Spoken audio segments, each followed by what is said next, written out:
no malahili ohana. Welcome cousins, come on by. Aloha, come on by. Olá! Saudade de gravar um vídeo. Hoje eu venho compartilhar com vocês as minhas leituras do mês de julho. Como muitos já sabem, né, no mês de julho eu não li tantos livros, porque eu fui fazer uma viagem de férias, né? É até estranho falar, né? Porque geralmente quando você tá de férias, né, é pra você tá de pernas pra cima, né? Lendo tanto de livro que você quiser, mas não foi o caso. Eu não tive tempo de ler tanto livro como eu gostaria de ter lido, tá bom? Então vamos lá. O primeiro livro que eu vou compartilhar com vocês é um livro que eu li no Kobo. O nome dele é Obsessão, da Maya Banks. Esse livro aqui é um livro linha 50 tons de cinzas, tá? Ele lembra um pouco os 50 tons de cinza, sim, em alguns aspectos, né? Inclusive, né, o mercado tá sendo bombardeado, né, com alguns lançamentos, né, nesse estilo, né? Alguns acertam, né? Outros não acertam, né? Eu não vou dizer que eu odiei, que eu não odiei, mas eu não gostei tanto como eu imaginei que eu ia gostar da leitura, tá? Esse livro conta a história da Mia, que é uma moça, né, de 20 e poucos anos, que ela é apaixonada pelo sócio do irmão dela, o nome dele é Gabe, e ela sempre foi apaixonada por ele, só que eles têm uma diferença de idade muito grande. Eu não acho tão grande assim, né, mas na narrativa do livro enfatiza muito isso. Eu acho que é 10 ou 12 anos de diferença que eles têm de idade.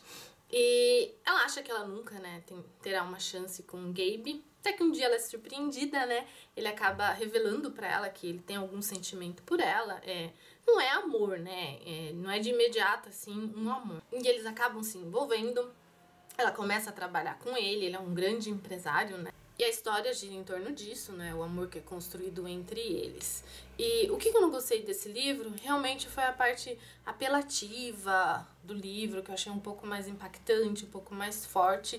E outra coisa também que eu não gostei desse livro, gente, vocês sabem, né, pra quem me acompanha há mais tempo sabe que eu tenho alguns tiques, né, literários, e eu tenho uma certa dificuldade, né, de gostar de leituras ao qual os protagonistas, né, se envolvem muito rápido, que as coisas acontecem muito rápido. É o que acontece nesse livro, né? É uma paixão, assim, avassaladora, que acontece muito rápido, e eu gosto que as coisas vão mais devagar. Eu gosto que o desenvolvimento, né, dos protagonistas, né, sejam mais calmo, mais lento. Não digo um livro parado, gente, porque eu odeio livro parado, não é isso, mas eu não gosto, né, de livro que as coisas acontecem muito rápido. Principalmente na linha do romance, né? Se a gente estivesse falando aqui de aventura, né, tudo bem, né? Mas a gente tá falando de romance, então eu não gosto dessa linha de romance. Então, o que não me agradou muito. Mas pode ser que você goste da leitura do livro, tá? É um livro mais sensualizado e pra quem gosta desse tipo de leitura, talvez goste desse livro aqui, Obsessão. Outro livro que eu li foi Os Últimos Dias de Krypton, de Kevin J. Anderson. Gente, eu não sou fanática por histórias de super-herói, tá bom, gente? Mas eu gosto bastante, eu sou simpatizante da causa. Aqui em casa, todo mundo gosta de super-heróis, mas assim, o lado fanático não tá comigo, o lado fanático tá com a minha filha. Minha filha é super fanática pela Marvel, ela adora os super-heróis da Marvel. Tá certo, né, que Superman não é da Marvel, né? Acho que ele é da DC Comics, se eu não me engano. E eu gosto de super-heróis. Quem for super fã, né, do Superman e eu falar alguma coisa errada, por favor me corrijam ou por favor me perdoem, tá? Porque assim, não sou fanática, tá? Só sou simpatizante da causa. Esse livro aqui, né, ele conta, né, como o próprio título diz, né, Os Últimos Dias de Krypton. Não é os últimos dias, tá? Porque ele é narrado vários meses antes, né, da grande tragédia que acaba acontecendo em Krypton, mas ele te leva para o universo de Krypton. Você conhece o planeta, como ele realmente era. Eu não sei se vocês assistiram o último filme do Superman. Eu assisti, gostei bastante. E uma parte que me encantou bastante no filme foi, né, a apresentação do planeta, como ele era, como era a arquitetura, as tecnologias. Assim, eu fiquei muito surpresa com o filme nesse aspecto e eu particularmente gostei bastante. E esse livro não foge disso, não. Ele te apresenta Krypton como realmente era, com as suas tecnologias, com seus grandes cientistas. Tanto é que o pai, né, do Kal-El, né, que é o Superman, né, o pai dele era um grande cientista, juntamente com o irmão dele. E eram os dois grandes cientistas, né, os principais cientistas de Krypton. E eles eram os responsáveis, né, pelas grandes criações que tinham nesse planeta. Então, eram mentes super brilhantes. E esse livro, né, conta, né, como foi o envolvimento, né, como os pais do Superman se conheceram, né, o Zor-El com a Lara, o nome da mãe do Superman é a Lara. Ela era uma artista, vem de uma família de artistas, pintores, e ela é historiadora também. Então o livro te conta como eles se conheceram, o que aconteceu em Krypton. Aqui fala também sobre o General Zod, né, que é o grande cabeça do mal de Krypton. E você fica sabendo o que realmente aconteceu, quais foram, né, os acontecimentos que desencadearam, né, a explosão do planeta. Eu sei que isso não é spoiler, porque todo mundo sabe que o planeta, explodiu, né? Mas o que aconteceu antes? Então, ele vai narrando isso. É um livro super interessante, gente, assim. Ele te abre a cabeça, assim, te abre uma perspectiva, assim, diferente do que a gente tinha, né? A gente tinha uma mente muito mais fechada, de acordo com o que a gente viu no filme, né? Então, nesse livro, você acaba ampliando os seus horizontes, tá bom? Eu não posso falar mais sobre o livro, porque se eu falar, vai perder a graça, mas uma coisa eu te digo, se você é fã do Superman, você vai adorar esse livro. E se você também não é fã do Superman, você também vai gostar desse livro. Eu gostei demais da leitura desse livro. É uma história bem estruturada, tira todas as suas dúvidas. Assim, é um livro... eu não vou dizer que ele é eletrizante, porque ele não é eletrizante. Chega algumas partes do livro que eu achei um pouquinho assim, chovendo molhado. Mas tem outros aspectos e outras partes que você fica angustiado, assim, e é muito legal mesmo. E... pra você que quer saber, né, como que era a vida, né, no planeta, né, do Superman, você vai gostar muito, muito desse livro. Eu gostei demais da leitura, viu, gente? Assim, não é o meu gênero literário favorito, tá? Mas eu gostei bastante da leitura desse livro, vale super a pena ler. Outro livro que eu li, esse livro, gente... Faz um tempo que eu tô na enrolação de ler esse livro, eu leio um pouco e paro. Eu li, na verdade, assim, para atender pedidos, tá? Porque ele é um livro bem antigo, mas é um livro que faz parte, né, da literatura brasileira.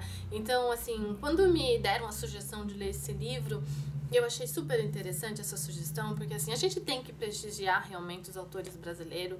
E esse autor aqui é um autor muito bom, tá? O livro que eu estou falando é A Moreninha, de Joaquim Manuel de Macedo. Até que enfim eu li esse livro. Esse livro é um romance, né? Foi o primeiro romance, tá? Inclusive, gente, foi o primeiro romance brasileiro, foi esse daqui.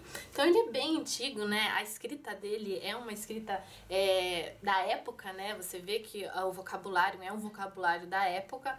Não é um vocabulário, assim, muito difícil de você ler, não, tá? Não é muito complicado, mas é um vocabulário, assim, bem remetido à época mesmo. Ele conta a história de alguns amigos, né? Que são estudantes de medicina, que num fim de semana, um deles, né, o Felipe, ele acaba convidando, né, os amigos dele a irem, né, pra casa da avó deles, que ela mora numa ilha, pra passar o final de semana lá. E um dos amigos dele, que é o Augusto, né, ele fica meio receoso de ir. E pra incentivar o amigo, o Felipe fala, ai, lá tem muitas mulheres bonitas e vai ter uma festa muito legal. E ele acaba, né, falando, tá bom, eu vou. Só que o que acontece? O Augusto, gente, ele é uma pessoa que, assim, ele é meio mulherengo, sabe? Ele se envolve com algumas mulheres e ele não tem, assim, afinidade. Ele acaba não criando laços. E sabendo disso, o Felipe acaba fazendo uma aposta com ele, que se ele se envolver com algumas meninas lá da ilha, né? Porque inclusive ele tem algumas primas, né, lá. E se ele se envolver com uma menina durante 15 dias... ele vai ter que escrever um romance. E ele fala, jamais, eu nunca fico com uma mulher mais de 3 dias. E eles acabam fazendo essa aposta, né? E chegando lá, né, na ilha, o Augusto acaba se estrepando, porque ele acaba se apaixonando, né, pela irmã do Felipe, né, a Moreninha. O nome dela é Carolina. Então eles acabam se envolvendo. Só que o Augusto, gente, ele tem uma história de amor lá do passado. Na adolescência, ele se apaixonou por uma menina. Só que nunca mais ele viu essa menina. E o coração dele, assim, ele deu pra ela. Inclusive, ele chama ela de minha mulher. Então ele fechou o coração dele pra novos amores, porque ele tá se guardando pra essa menina, assim, é estranho isso, né? Mas assim, por isso que ele não se envolve com uma mulher amorosamente, assim, não entrega o seu coração, porque o coração dele já tem dono. Olha que bonitinho. Só que ele acaba se apaixonando, né, pela Carolina. E no final do livro, eu não posso falar. Posso falar? Não posso falar. Não, eu não vou falar, porque assim, gente, eu ando fazendo muito spoiler de livro, eu ando ficando muito animadinha e eu ando contando muito as histórias do livro, então isso não é legal. Algumas pessoas têm reclamado, vocês me desculpem. Então eu não vou contar o final desse livro, mas é uma história muito bonitinha, é um livro super interessante. É tão legal, né, quando você lê um livro que você vê a mudança, né, de uma pessoa que achava que nunca ia se apaixonar, acaba se apaixonando loucamente, né? E o que eu achei tão bonitinho nesse livro, gente, é o amor que o Augusto, né, nutria pela essa adolescente que ele conheceu lá no passado, né? E ele praticamente entregou o coração dele pra ela, né? E prometeu amá-la eternamente. Olha que bonitinho. E eu achei muito bonitinho essa parte, sabia? Achei bem interessante. Mas lendo esse livro, gente, é muito bonitinho, tá bom? E é bom também, né, pra gente prestigiando os autores brasileiros e aprender um pouco mais sobre a cultura brasileira. Aqui fala muito sobre a época, né, da burguesia no Brasil, fala muito sobre o Rio de Janeiro, então fala sobre a ascensão, né, da sociedade nessa época. É bem legal esse livro. Ele é super fininho, gente, ó, eu até fico com vergonha de não ter lido esse livro antes e não ter lido tão rápido, porque olha, ele é super fininho, mas vamos na fé e na coragem que vale a pena ler esse livro, ele é bem legal. Tá bom? Agradeço a sugestão, tá? Da pessoa que me indicou o livro. Peço desculpa, tá? De não ter lido antes, mas aqui está. Eu li a Moreninha. O próximo livro que eu vou compartilhar com vocês é Muito Mais Que Uma Princesa. Olha essa capa. Ai, gente, vocês sabem que eu sou apaixonada por capa, né? Eu não sei porque eu falo, porque eu sei que vocês sabem. Eu adoro. Essa capa é muito bonitinha, mas tem uma outra ali, gente, que é uma capa maravilhosa. Esse livro aqui conta a história da Lúcia. A Lúcia, ela é uma moça de 20... Acho que ela tem 20 anos, se eu não me engano. Ela é filha ilegítima de um rei. De um rei e uma cortesã, olha só, né? Ela faz parte de um amor super ultra mega proibido, né? Só que essa cortesã, né, que o pai dela teve um envolvimento, foi a única pessoa que realmente ele se apaixonou. Então, apesar dela ser uma filha ilegítima, ele cuida dela. Tanto é que ela é enviada para as melhores escolas, né, da Inglaterra, até os 20 anos, né, ela estuda em escola de freira. Então, ela, assim, é uma moça super educada, super refinada, assim, teoricamente, tá? Porque ela sempre teve as melhores escolas. Só que ela, por conta disso, gente, por ela ser uma filha ilegítima, e o rei sempre deixa, nem é que ele deixa ela de escanteio, não é, gente, assim, ele cuida dela, mas ele não é um pai presente, tá? Porque, no fim, ele acabou casando com uma outra mulher, então ele não pode ter muita ligação com ela. E ela fica muito revoltada com isso, porque, assim, ela não pode ser dona da vida dela, porque ela é filha do rei, não, desculpa, ele é príncipe. Ela é filha do príncipe, só que ela não pode viver a vida dela da maneira que ela quiser. E a Lúcia é uma menina muito impetuosa, é uma menina, assim, super aventureira. E por conta disso, ela acaba fazendo algumas coisas erradas pra provocar o pai. Tá? Acho que o nome dele é Príncipe Cesário, se eu não me engano. Então ela faz de tudo pra provocar o pai. Então ela apronta poucas e boas, sempre pensando em prejudicá-lo. Só que chega um dia, né, que o pai dela, né, acha que é a gota d'água, que ela acaba aprontando uma coisinha que eu não vou contar. Então ele acha que é a gota d'água e que ele precisa casar a filha dele. Então ele procura, né, o William, que é um dos mais importantes diplomatas britânicos. E ele dá pro William uma missão de casar a filha dele. Então ele acaba dando um dote, assim, super ultra mega grande pra quem casar com a filha dele. E o William é a pessoa responsável por achar um noivo pra Lúcia. Só que o que acontece, vocês até sabem, né? Essa história é bem clichê, né? Quando o Ian acaba conhecendo a Lúcia a fundo, né? Porque assim, a Lúcia, ela tem uma imagem perante a sociedade. Só que quando você realmente conhece a Lúcia e acaba entendendo a história dela, acaba conhecendo por que a Lúcia é assim, você acaba se apaixonando pela Lúcia. Eu me apaixonei pela Lúcia, assim, não amorosamente, tá, gente? Mas eu me apaixonei, assim, pela Lúcia, assim, pela história dela. Eu me identifiquei demais com ela, fiquei morrendo de dó dela. E o Ian, né, acaba se apaixonando por ela. No começo ele fica bem resistente em relação a isso, só que no fim é bem complicado pra ele. E assim, a missão dele de arrumar um marido pra ela, assim, é bem complicado, porque ele tem que selecionar quem que vai casar com ela. E assim, é uma história divertidíssima, você dá muitas risadas com ela. Gostei muito desse livro, muito mais que uma princesa, tá? É bem romance, assim, água com açúcar, mas é bem bonitinho, tá bom, gente? Outro livro que eu li, essa capa, eu me apaixonei por essa capa. Essa capa é muito linda, Aposta Indecente. Olha que capa mais linda do mundo. Olha pra isso, gente. Ela tem uns brilhos aqui. Ai, é muito linda essa capa. Esse livro aqui, Aposta Indecente, conta a história de uma moça. O nome dela é Catarina, isso. O nome dela é Catarina. Ela vem de uma família, assim, nobre, uma família rica. Só que o que acontece? Quando a mãe dela morre, o pai dela fica meio, assim, desiludido da vida. E ele começa a beber. Então ele começa, tipo, perder a fortuna dele e entrar na decadência. E a Lúcia, ela estuda em um colégio, assim, de freiras também, né, igual a menina do livro. Ela estuda no colégio de freiras e quando ela tem 20 anos, se eu não me engano, o pai dela manda buscá-la porque ele não tem mais condições de pagar o colégio dela e porque ela tem que casar. Ela fica assim super surpresa, né, de saber que ela tem que casar.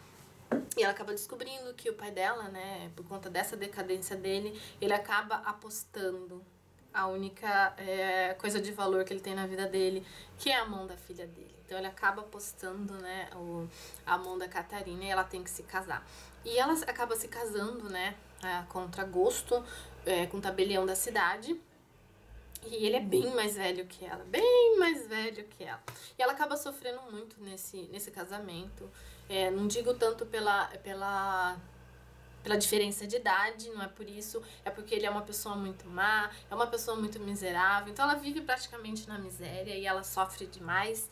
Só que um dia, né, o marido dela acaba morrendo, só que o marido dela também tinha o mesmo problema que o pai dela, adorava fazer uma apostinha, e um dia ele fez uma grande aposta, né, com um marquês da França, o nome dele é Louis, que é um marquês muito rico, e ele acaba apostando toda a fortuna dele, perdendo, né, aliás, toda a fortuna dele para esse marquês. Então, quando o esposo dela morre, né, esse marquês vem, né, buscar, né, o que é dele, né, porque ele acabou ganhando a fortuna do marido dela, e ele acaba se decepcionando ao saber que ele não tinha tanta fortuna assim, e ele acaba ficando muito bravo em saber que na cláusula, né, do contrato que eles fizeram da aposta, ele ficaria com a casa, né, do tabelião e seria responsável por todas as pessoas que morassem nessa casa, incluindo a Catarina. Então ele acabou ficando responsável, né, pela viúva, né, moribunda. E então ele, ao invés dele ganhar dinheiro com isso, ele tem que pagar as dívidas ainda, né, do tabelião e assumir a responsabilidade da Catarina também. E a história é muito bonitinha também, é um romance histórico. E depois, né, ele tira a Catarina daquela casa, leva ela para um outro lugar. E ele acaba gostando da Catarina, mas ele fica muito resistente. A Catarina conta a história dela pra ele. Ele não acredita muito nela, ele acha que ela tá mentindo. E por aí vai, eu não vou falar mais. E vale a pena ler esse livro. Gostei muito da leitura. Ele é super fininho, olha só, você lê super rápido. Você se emociona demais com esse livro. E eu gostei demais. Aposta Indecente, tá bom? Agora o último livro, esse livro é queridinho, eu sabia que ia ser uma ótima leitura. Eu li o primeiro livro, eu tava louca pra ler o segundo. Esse livro é uma trilogia, então assim que lançou eu já fui ler. E eu fiquei muito feliz também, gente, porque assim, eu escrevi um e-mail pro autor desse livro e eu fiquei muito feliz, ele me respondeu. Ele é super atencioso, super educado e é bem legal isso, né, gente? Autores que dão atenção pros seus fãs, porque eu sou super fã dele e esse livro é incrível. Estou falando do Julgamento de Gabriel, que é o segundo livro, né, da trilogia, né, o primeiro foi o Inferno de Gabriel, aqui, né, e o próximo vai ser a Redenção de Gabriel. E ele continua, né, contando a história do Gabriel Emerson e da Julia Mitchell, né. A gente sabe, né, que no primeiro livro o envolvimento deles é um envolvimento proibido, né, porque ele é o professor dela, né, da mesma universidade, né, que ela estuda, então não podem se envolver. Então eles acabam se envolvendo secretamente, né, Gabriel fica perdidamente apaixonado por ela. Como vocês já sabem, eles já se conheceram lá no passado e não preciso mais contar mais sobre essa história que vocês já sabem. Então, nesse livro, o laço de amor deles fica maior, só que os problemas também ficam maiores. Eles acabam ganhando alguns inimigos, né? Nesse livro, algumas pessoas que têm inveja da Júlia acabam se envolvendo nessa história e querem fazer de tudo para derrubá-los, querem fazer de tudo para separá-los.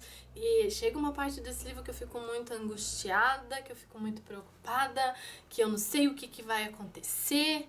E é muito complicado porque, assim, o conselho da faculdade acaba se envolvendo nisso e por aí vai. Só vou dizer uma coisa, a Júlia sofre demais nesse livro, coitada da menina. Então, esse livro aqui, ele alcançou a expectativa que eu tinha em relação a ele. Quando eu li o primeiro livro, Inferno de Gabriel, eu tava louca pra ler o segundo livro e eu tava ansiosa. Então, assim que lançou, eu já fui e comprei. Então, ele alcançou as minhas expectativas. Não tive decepção nenhuma com ele.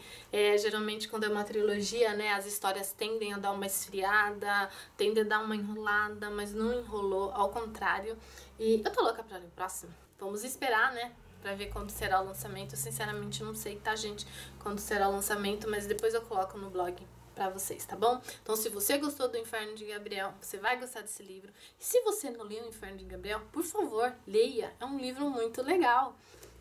E essas foram as minhas leituras do mês de julho. Não foram muitos livros, mas alguns foram bem agradáveis. Espero que vocês, né, possam ler algum desses livros. Se você já leu, né, algum desses livros e quiser compartilhar sua opinião conosco, sinta-se à vontade, gente. Assim, eu adoro ouvir outras opiniões, né, porque às vezes as ideias não batem, né? Às vezes o que eu gosto, muitas pessoas não gostam. E às vezes o que muitas pessoas não gostam é o que eu gosto. Mas assim, é sempre bom compartilhar, tá, gente? A gente tá aqui num canal aberto, que as opiniões são sempre bem-vindas, tá bom? Espero que vocês tenham gostado desse vídeo e que vocês possam voltar mais vezes. Até o próximo vídeo.